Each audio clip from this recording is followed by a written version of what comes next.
We know that the economy needs immigrants because they need people to work. But at the same time, we see all these ruling class and elites fighting immigration and building a political discourse against immigration.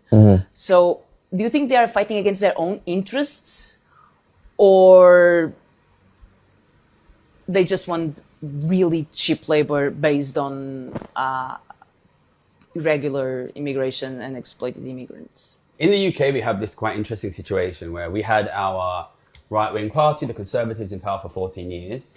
They took a narrative position of we are anti-immigration, and yet they took a policy position of massively increasing immigration. I'm not an expert on immigration. I never really wanted to speak about immigration. But I started to see a couple of years ago this growing voice in the comments.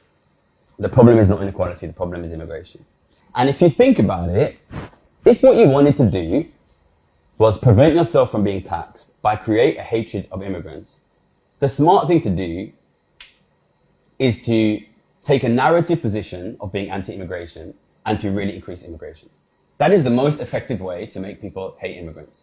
And then you see Elon Musk come in and start funding all these anti-immigrant parties, whilst also saying he wants more immigrants for his company.